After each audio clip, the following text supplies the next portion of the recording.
Morning welcome to 6 TV. నేను ఆనంద్. ఈరోజు ప్రధానాంశాలు చూద్దాం. అన్ని పేపర్లో ఉన్నటువంటి ప్రధానాంశాలు ఏమైతే ఉన్నాయో ఈ యొక్క ప్రధానాంశాలతో ఈరోజు మన బులెటిన్ స్టార్ట్ చేసుకుందాం. దాంతోపాటు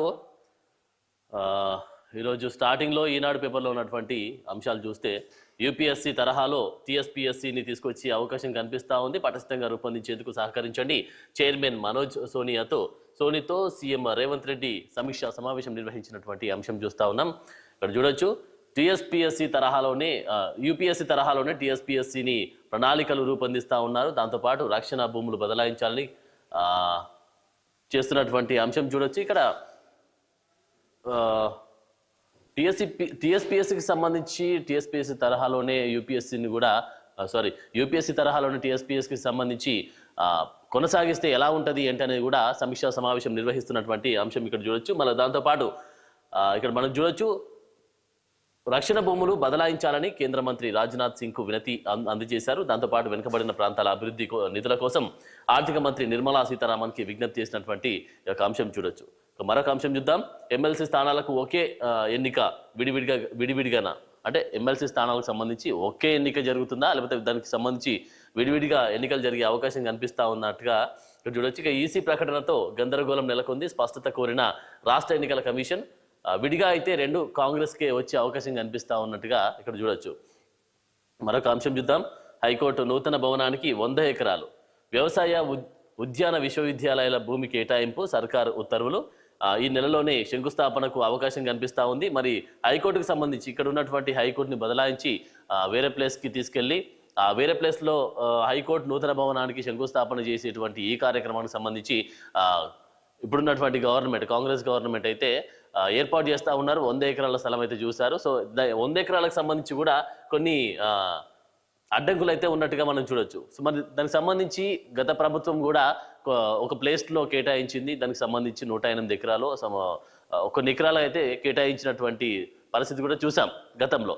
సో మరి దీనికి సంబంధించి ఇప్పుడు ఎలక్ట్ అయినటువంటి కాంగ్రెస్ గవర్నమెంట్ అయితే నూతన హైకోర్టుకి సంబంధించి అయితే 100 ఎకరాలు ఎక్కడ అంటే హైకోర్టు నూతన భవన సముదాయ నిర్మాణానికి రాష్ట్ర ప్రభుత్వం అనుమతి ఇచ్చింది. రంగారెడ్డి జిల్లా రాజేంద్రనగర్ మండలం ప్రేమావతిపేట బుద్వేలు గ్రామాల్లో ఉన్న ఆచార్య జయశంకర్ తెలంగాణ వ్యవసాయ విశ్వవిద్యాలయము, కొండ లక్ష్మణ్ బాపూజీ తెలంగాణ ఉద్యాన విశ్వవిద్యాలయాలకు చెందిన 100 ఎకరాలను న్యాయశాఖకు కేటాయిస్తున్నట్టు శుక్రవారం ఉత్తర్వులు జారీ చేసింది. సో మరి ఇక్కడ ఈ హైకోర్టును కానీ పెడితే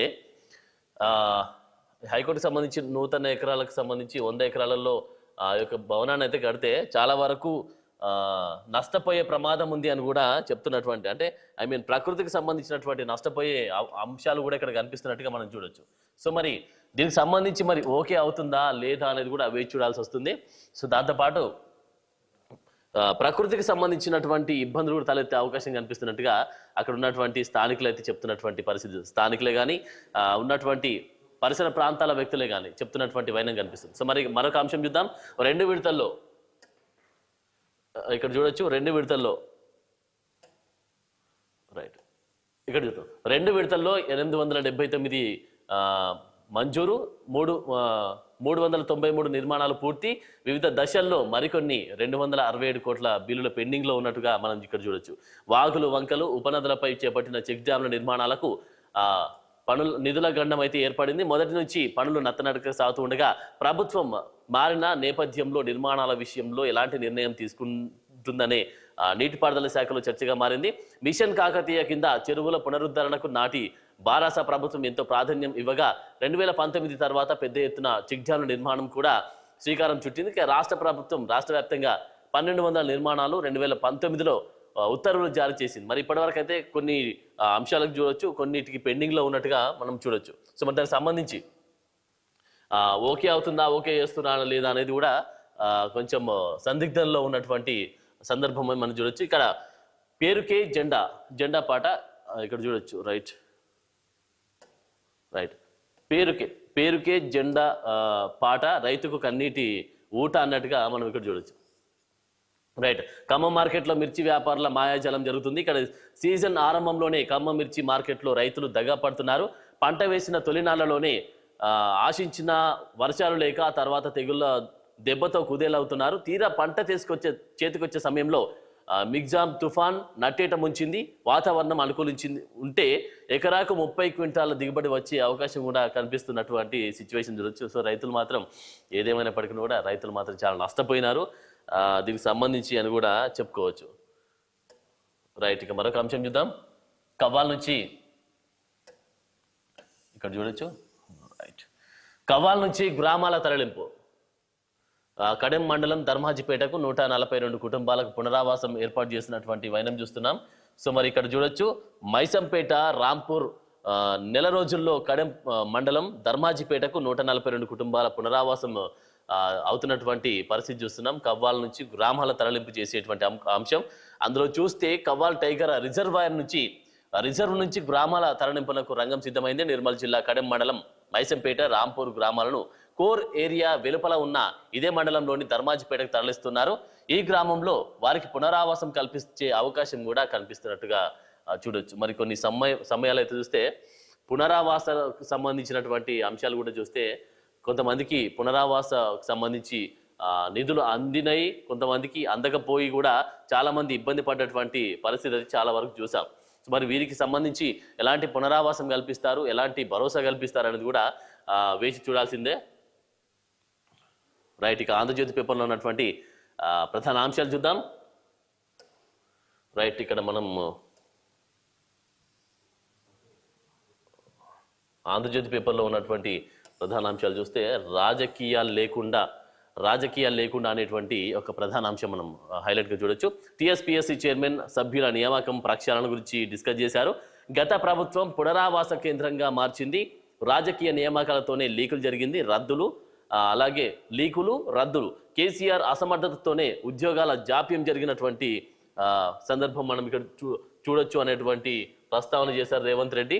సో మరి ఇక్కడ క్లియర్గా మనం చూస్తే రైట్, దీనికి సంబంధించి ఇక్కడ మనం క్లియర్గా మనము డిస్కస్ చేస్తే రాజకీయ నియామకాలతోనే లీకులు జరిగాయి, రద్దులు జరిగాయి, కేసీఆర్ అసమర్థతతోనే ఉద్యోగాలు జాప్యం, యూపీఎస్సీ తరహాలోనే కమిషన్ తీర్చిదిద్దుతాం, ఈ ఏడాదిలో 2 లక్షల ఉద్యోగాలు నింపాలి, సమూల ప్రక్షాళనకు సహకరించండి, పారదర్శకకు మార్గం చూపండి, యూపీఎస్సీ చైర్మన్ను కోరిన సీఎం రేవంత్ రెడ్డి ఉత్తమ్తో కలిసి చైర్మన్తో గంటన్నర భేటీ అయ్యారు.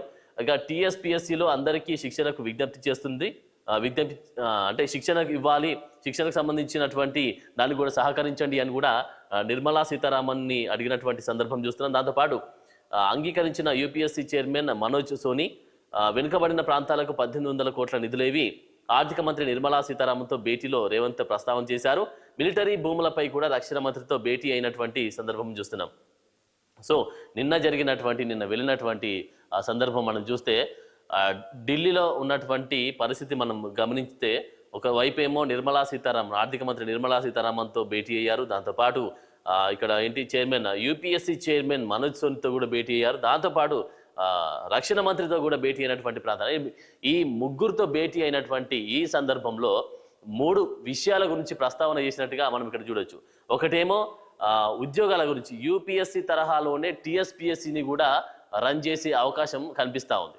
సో దానికోసం ప్రణాళికలు రచించారు. దాంతోపాటు ఇక్కడ ఆర్థిక మంత్రి నిర్మలా సీతారామన్కి సంబంధించి దేని గురించి డిస్కస్ చేశారంటే వెనుకబడిన ప్రాంతాలకు 1800 కోట్ల నిధులేవి అనేటువంటి వాటి గురించి కూడా ప్రస్తావన చేసినటువంటి సందర్భం చూస్తున్నాం. దాంతోపాటు మిలిటరీ భూములపై రక్షణ మంత్రితో భేటీ అయ్యారు. మిలిటరీ భూములకు సంబంధించినటువంటి తెలంగాణలో ఉన్నటువంటి మిలిటరీ భూములకు సంబంధించినటువంటి విషయానికి వస్తే రక్షణ మంత్రితో భేటీ అయినటువంటి సందర్భం మనం కూడా చూడొచ్చు. మరి యూపీఎస్సీ తరహాలోనే టీఎస్పీఎస్సీని రన్ చేస్తే మరి ఎలా ఉంటుంది, ఎలా ఉండబోతుంది, వారికి ఏ విధంగా శిక్షణ ఇస్తారు ఏంటి అనేది కూడా వేచి చూడాల్సి వస్తుంది.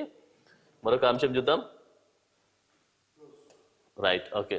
ఆటోను బైక్ను రోడ్డు దాటుతున్న వారిని ఢీకొట్టి వ్యాన్ బీభత్సం సృష్టించినట్టుగా మనం ఇక్కడ చూడొచ్చు. 3 చిన్నారులు సహా 5 దుర్మరణం చెందారు. సో మరి ఏది ఏమైనప్పటికీ కూడా రోడ్డు దాటుతున్నప్పుడైనా ఖచ్చితంగా ఎవరితోనైనా వెళ్తున్నప్పుడైనా లేకపోతే మనం గమ్యస్థానానికి చేరుకుంటున్నప్పుడైనా ఖచ్చితంగా ప్రతిదీ కూడా అవాయిడ్ చేసి గమ్యస్థానానికి వెళ్ళే వరకు కూడా ఎలాంటి ఫోన్లు కానీ ఎలాంటి స్పీడ్ కానీ మెయింటైన్ చేయకుండా ఉంటే చాలా వరకు నయమవుతుంది. దాంతోపాటుగా మనం చూసాం యూపీఎస్సీ తరహాలోనే టీఎస్పీఎస్సీని కూడా రన్ చేస్తే ఎలా ఉంటుంది అంటే అని కూడా ప్రస్తావన చేసినటువంటి సందర్భం అయితే మనం ఇక్కడ చూడొచ్చు. బులెటిన్లో షార్ట్ బ్రేక్ తీసుకుందాం. Stay with us.